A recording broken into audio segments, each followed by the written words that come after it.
This is lecture number 13 of current electricity, and in this part we are going to continue with bulb.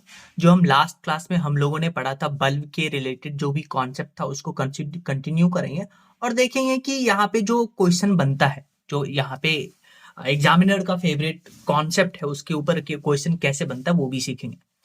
आइए एक question करते हैं। Question में क्या दे रखा है आपका, ध्यान से सुनिए। क्वेश्चन में आपके पास दो बल्ब है, दोनों का आपका रेटिंग दे रखा है 200 वोल्ट 50 वॉट, 200 वोल्ट 100 वॉट, और इसको 400 वोल्ट से कनेक्ट किए हैं। तो आपसे पूछा है विच बल्ब विल फ्यूज, कौन सा बल्ब फ्यूज करेगा।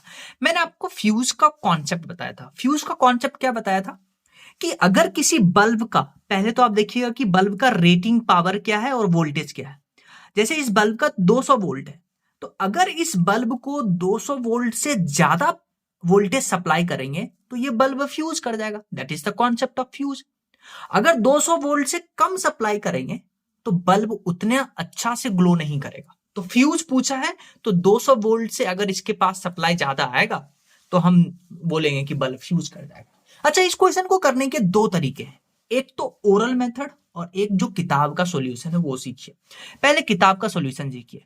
पहले आप क्या करिएगा, इस बल्ब का जो रेजिस्टेंस है वो इस फॉर्मूले से कैलकुलेट करिएगा, जो कि आपको पावर और वोल्टेज दे रखा है रेटिंग में, तो यहां से आ जाएगा रेजिस्टेंस। फिर सिमिलरली इस बल्ब का इसी फॉर्मूले को यूज करके आप रेजिस्टेंस कैलकुलेट करिएगा। डन।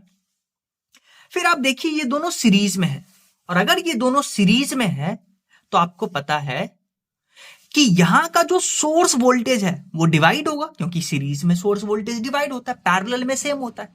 तो आप इसको डिवाइड करिएगा, कौन सा, डिवीजन मेथड से। इस मेथड से डिवाइड करिएगा तो V1 के अक्रॉस आपके पास वोल्टेज आ जाएगा इतना 266.66। तो अब देखिए रेटेड वोल्टेज कितना था 200, इससे ज्यादा इसमें से पास हो गया, तो हाँ B1 जो बल्ब है वो आपके पास फ्यूज कर जाएगा। अच्छा ध्यान से सुनिए, इसी को करने का ओरल मेथड। ओरल मेथड क्या कहता है, ध्यान से सुनिएगा।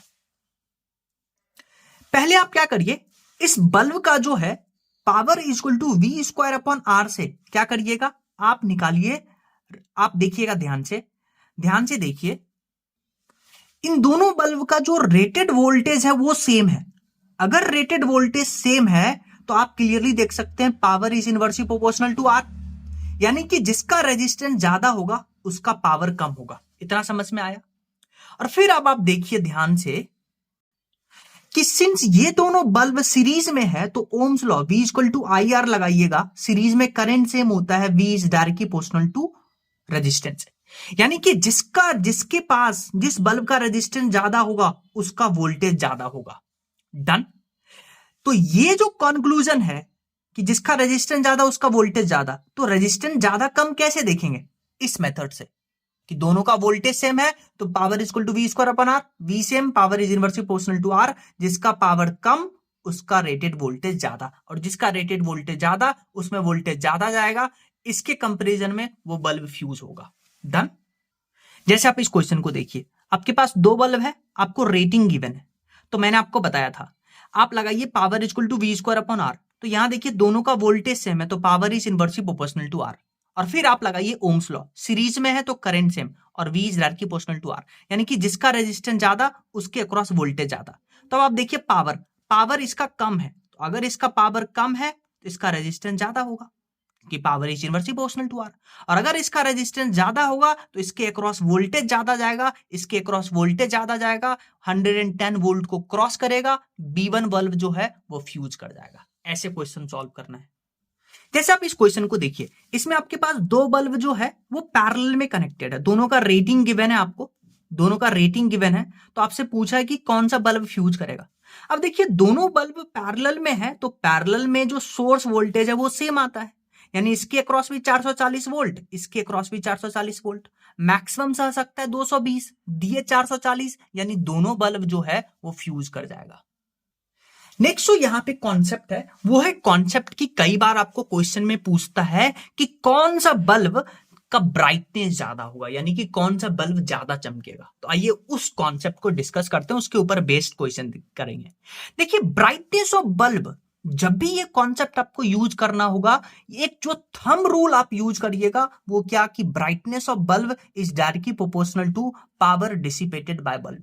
एक बल्ब जितना पावर डिसिपेट करेगा उतना उसका ब्राइटनेस होगा। बस यही हम फंडा यूज करेंगे। आइए इस फंडा को यूज करते हैं। इस क्वेश्चन को देखिए, आपके पास दो बल्ब है, दोनों का रेटिंग गिवन है आपको, सोर्स वोल्टेज है 200 वोल्ट।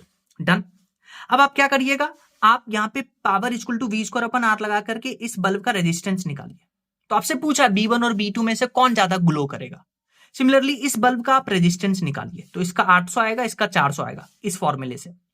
और फिर आप देखिए कि सीरीज में है तो करंट सेम होगा, करंट सेम होगा तो power equal to I square R लगाइए। करंट सेम होगा तो जिसका रेजिस्टेंस ज्यादा उसका पावर ज्यादा, और जिसका पावर ज्यादा उसका ब्राइटनेस ज्यादा। डन। तो देखिए इसका रेजिस्टेंस ज्यादा है तो इसका पावर ज्यादा होगा, यानी B1 बल्ब जो है वो ज्यादा ग्लो करेगा, यानी जिसका रेजिस्टेंस ज्यादा उसका पावर ज्यादा, हेंस उसका पावर ज्यादा तो उसका ब्राइटनेस ज्यादा।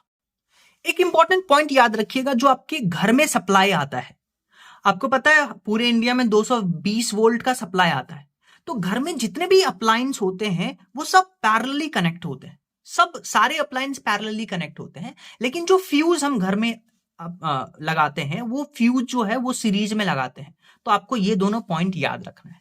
फिर आपके पास नेक्स्ट क्वेश्चन देखिए, नेक्स्ट क्वेश्चन है आपके पास, दो बल्ब अब की है पैरेलली कनेक्टेड है, दोनों का रेटिंग आपको गिवन है, सोर्स वोल्टेज है 200 वोल्ट। तो आपसे पूछा कि इन दोनों बल्ब में से कौन ज्यादा चमकेगा।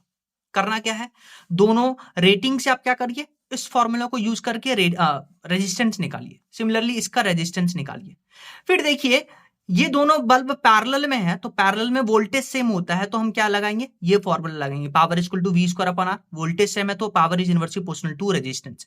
अब देखिए जिसका रेजिस्टेंस ज्यादा उसका पावर कम, और जिसका पावर कम वो कम ग्लो करेगा। तो बताइए किसका रेजिस्टेंस ज्यादा है, इसका रेजिस्टेंस ज्यादा है तो इसका पावर कम होगा, यानी जो ये बल्ब है ये कम ग्लो करेगा। इसका रेजिस्टेंस कम है, इसका पावर ज्यादा होगा, ये बल्ब ज्यादा ग्लो करेगा। डन। यानी कि 100 वाट वाला जो बल्ब होगा वो ज्यादा चमकेगा। कॉन्सेप्ट क्या लगाए हैं, brightness is directly proportional to power dissipated. जो बल्ब ज्यादा पावर डिसिपेट करेगा वही ज्यादा चमकेगा। अभी देखिए आपने दो क्वेश्चन किया था, एक तो सीरीज वाला और एक आपके पास पैरेलल वाला। सीरीज में अगर आप ऑब्जर्व किए हैं तो सीरीज में वो बल्ब ज्यादा ग्लो करता है जिसका पावर ज्यादा होता है। नहीं समझ में आया, सॉरी, ध्यान से देखिए, सीरीज में था तो वो ये बल्ब ज्यादा चमक रहा था, बल्ब ये जो बल्ब है B1 जो है वो ज्यादा चमक रहा था। समझ में आया, यानी सीरीज में हम बोलते थे कि जिसका रेजिस्टेंस ज्यादा उसका पावर ज्यादा, इसका रेजिस्टेंस ज्यादा तो इसका पावर ज्यादा, यानी ये बल्ब जो है ज्यादा चमकेगा। तो आप क्लियरली देखिए सीरीज में इन दोनों में जिसका पावर कम होता है वो ज्यादा ग्लो करता है। डन। लेकिन पैरेलल में देखिए कि जिसका पावर ज्यादा वो ज्यादा ग्लो करता है, इसका पावर ज्यादा तो ये ज्यादा ग्लो करेगा। तो ये कॉन्सेप्ट आपको याद रखना है। फिर हम पढ़ेंगे कॉम्बिनेशन ऑफ बल्ब। बल्ब को या तो सीरीज में अरेंज कर सकते हैं या पैरेलल में अरेंज करेंगे। देखिए सीरीज में जो बल्ब का कनेक्शन है वो रेजिस्टेंस के कनेक्शन का उल्टा आता है। आपको पता है रेजिस्टेंस सीरीज में होगा तो are equivalent R1 plus R2 लिखते हैं, अगर पैरेलल में होगा तो are equivalent R1 R2 upon R1 plus R2 लेते हैं। तो बल्ब में सीरीज में लगाइएगा P net equal to P1 plus P2 upon P1 P2 upon P1 plus P2। P क्या है, ऑब्वियसली पावर है। डन। तो सीरीज में है तो P नेट अगर दो है सेम पावर का तो P नेट होगा P/2, अगर मल्टीपल है n बल्ब तो P नेट होगा P/n। रेजिस्टेंस के पैरेलल कनेक्शन का ये मिलता है। डन। तो इसको कैसे आया ये, तो सीरीज में आपको पता है R equivalent R1 plus R2 होता है, और power equal to V square upon R से यहाँ R1 निकालिए, सिमिलरली यहाँ R2 निकालिए, तो वो यहाँ पे रखिएगा तो आपके पास P नेट आएगा। वहीं पे अगर हम पैरेलल कॉम्बिनेशन की बात करें तो पैरेलल कॉम्बिनेशन में सीरीज का फॉलो करता है, रेजिस्टेंस का सीरीज वाला फॉर्मूला यहां लगता है। तो P नेट होगा P1 plus P2, n bulb है तो P नेट होगा n times of P। Done. जैसे इसके ऊपर बेस्ड एक क्वेश्चन देखिए, क्वेश्चन क्या कहता है कि आपके पास n आइडेंटिकल बल्ब है और जब इसको हम पैरेलल में कनेक्ट करते हैं तो टोटल पावर कंज्यूम्ड है 1000 वॉट। आपको पता है n बल्ब को पैरेलल में कनेक्ट किए हैं तो P नेट कितना आएगा, n टाइम्स P। अभी आप पढ़ के आए हैं और वो आपको गिवन है 1000। फिर आपको बोला कि जब आप इसको सीरीज में कनेक्ट करते हैं तो पावर कंज्यूम है 10 वॉट, और सीरीज में कनेक्ट करते हैं तो वो रेजिस्टेंस के पैरेलल वाला फॉर्मूला फॉलो करता है P/n। तो ये आ गया आपके पास 10 वॉट। दो इक्वेशन है, दोनों को डिवाइड करिए। तो आपसे पूछा है कि find the total number of bulb और उसका पावर ऑफ ईच बल्ब। तो टोटल नंबर ऑफ बल्ब आ जाएगा डिवाइड करने से, पावर नेट निकालना है किसी एक में n का वैल्यू रख दीजिए तो आपके पास नेट पावर आ जाएगा। नेक्स्ट एक कॉन्सेप्ट आता है इलेक्ट्रिक कैटल प्रॉब्लम। कैसे इस कॉन्सेप्ट को डील करते हैं वो सुनिए। क्वेश्चन आपसे कैसे पूछेगा, आपसे पूछेगा कि एक इलेक्ट्रिक कैटल में 2 कॉइल है। जब पहला कॉइल को स्विच ऑन करते हैं तो वो वाटर बॉईल करता है T1 मिनट में। फिर दूसरा कॉइल को स्विच ऑन करते हैं तो वो वाटर बॉईल करता है T2 मिनट में। और फिर आपको बोला कि जब ये दोनों कॉइल को स्विच ऑन करेंगे एक साथ तो कितना टाइम लेगा वाटर बॉईल करने का। यहां पे 2 कॉन्सेप्ट है। क्या कॉन्सेप्ट है?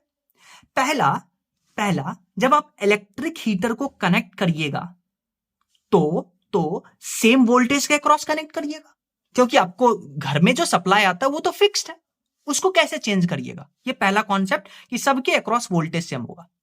दूसरा जो इंपॉर्टेंट कॉन्सेप्ट है कि ये इलेक्ट्रिक हीटर क्या कर रहा है, पानी को बॉईल करेगा, तो एक कांस्टेंट हीट सप्लाई करेगा ये इलेक्ट्रिक हीटर।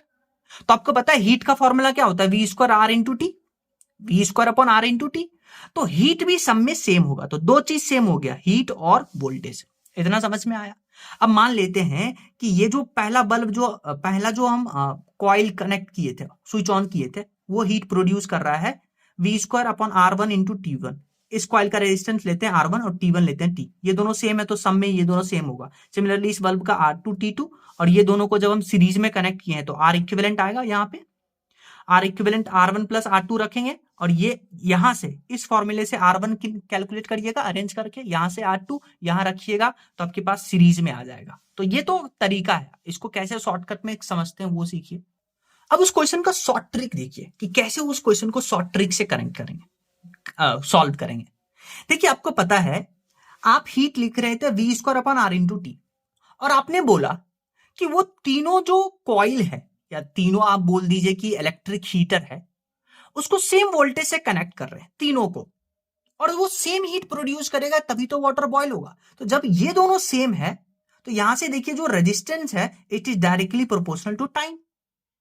तो अब यहां से क्वेश्चन सॉल्व हो गया कि अगर आप उस हीटर को सीरीज में कनेक्ट करते हैं तो सीरीज में आपको पता है R equivalent R1 plus R2 होता है, तो सीरीज में टाइम लगेगा T1 प्लस T2, और पैरेलल में R इक्विवेलेंट होता है R1 R2 अपन R1 प्लस R2, तो टाइम लगेगा T1 T2 अपन T1 plus T2।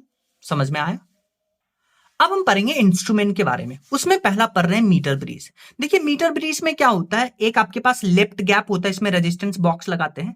Right gap में हम अननोन रेजिस्टेंस जिसका एस नाम लिखते हैं वो लगाते हैं, और आपके पास एक 100 सेंटीमीटर का वायर होता है, यानी कि 1 मीटर का वायर होता है, इसलिए इसका नाम मीटर ब्रिज है। डन। फिर आपके पास एक जॉकी होता है, जॉकी को क्या कर सकते हैं, अलग अलग जगह पे कनेक्ट कर सकते हैं, और यहाँ पे गैल्वेनोमीटर से जॉकी को कनेक्ट करते हैं। डन। फिर देखिए सबसे पहला बात तो क्या है, क्या इंपॉर्टेंट पॉइंट है कि ये जो मीटर ब्रिज है इसको यूज करते हैं इस अननोन रेजिस्टेंस के वैल्यू को पता करने के लिए। ये पहला आपको पॉइंट याद रखना पड़ेगा। और जो मीटर ब्रिज है ये काम करता है व्हीटस्टोन ब्रिज के फंडा पे, वो भी हम सीखेंगे भी। डन। और ये जो वायर यहां पे यूज किए हैं इसका लेंथ जो है वो 100 सेंटीमीटर है। तो इस पॉइंट को देखिए कि it is use to find the unknown resistance, it is based on the principle of Wheatstone bridge and the length of the wire used in the metre bridge is 100 centimetre. ये आपको point याद होना चाहिए। Done. अच्छा मान लेते हैं कि ये जो वायर है इसका जो रेजिस्टेंस है, रेजिस्टेंस पर यूनिट लेंथ है वो सिग्मा है। तो क्या बोलते हैं कि let sigma is the resistance per unit length of the wire, मान लेते हैं। अब आप देखिए हम क्या करते हैं, जॉकी को अलग अलग पॉइंट पे कनेक्ट करते हैं, और जॉकी एक ऐसा लेंथ पे कनेक्ट करते हैं जहां पे जो गैल्वेनोमीटर है उसमें जो डिफ्लेक्शन है वो 0 हो जाता है। तो उस लेंथ को अगर 100 बुलाएंगे, टोटल लेंथ है 100, तो ये लेंथ हो जाएगा 100 माइनस एल। डन। तो फिर आप क्या करिए, आप देखिए क्लियरली यहां पे ये व्हीटस्टोन ब्रिज बनेगा। ये लेफ्ट गैप में रेजिस्टेंस R था यहां पर, तो यहां पे R हो गया, और इसका लेंथ कितना हो जाएगा, sigma is the resistance per unit length, तो इसका लेंथ है L, तो इसका टोटल रेजिस्टेंस कितना हो जाएगा, सिग्मा इंटू L। सिमिलरली यहाँ पे अननोन रेजिस्टेंस और यहाँ पे इसका लेंथ था इतना और पर यूनिट लेंथ है सिग्मा, तो इसका टोटल रेजिस्टेंस हो जाएगा 100 माइनस L इंटू सिग्मा। फिर आपको पता है जॉकी को इसमें कनेक्ट किए तो गैल्वेनोमीटर का डिफ्लेक्शन 0, यानी इसको हटा देंगे, व्हीटस्टोन ब्रिज का फंडा लगाएंगे, this one upon this one is equal to this one upon this two, तो सिग्मा सिग्मा कैंसल, यानी कि R upon L is equal to S upon 100 minus L, तो यहां से S कैलकुलेट कर सकते हैं। अच्छा, दो इंपॉर्टेंट पॉइंट जिसपे क्वेश्चन बनता है, क्या बनता है, देखिए ये जो बैटरी है अभी कनेक्टेड है पॉइंट ए और बी के बीच में, और गैल्वेनोमीटर कनेक्टेड है पॉइंट सी और डी के बीच में। तो आप अगर हम क्या करते हैं, इस बैटरी और गैल्वेनोमीटर का प्लेस स्विच करते हैं, कहने का क्या मतलब है, अभी बैटरी कनेक्ट है ए और बी के बीच में, गैल्वेनोमीटर सी और डी, तो आप क्या करिए, बैटरी को सी और डी के बीच में कनेक्ट करिए और गैल्वेनोमीटर को ए और बी के बीच में कनेक्ट करिए, तो बैलेंसिंग पे कोई इफेक्ट नहीं पड़ेगा। So if position of galvanometer and battery are interchange, galvanometer और battery are interchange, then there will be no effect on balancing length. समझ में आया? फिर आप देखिए कि ये जो आप वायर यूज कर रहे थे, इस वायर का अपना कुछ रेडियस होगा, डन। तो अब आप क्या करते हैं, इस वायर का रेडियस जो है वो डबल कर देते हैं। क्या किए, वायर का रेडियस जो है वो डबल कर दिए, या वायर का रेडियस हाफ कर दीजिए आप, तब भी बैलेंसिंग पे कोई इफेक्ट नहीं पड़ेगा। तो ये दो बहुत इंपॉर्टेंट पॉइंट है। If the position of galvanometer and battery are interchange, then there will be no effect on balancing length. If radius of the metre bridge wire is doubled और half, then there will be no change in the balancing length. तो ये आपको याद होना चाहिए।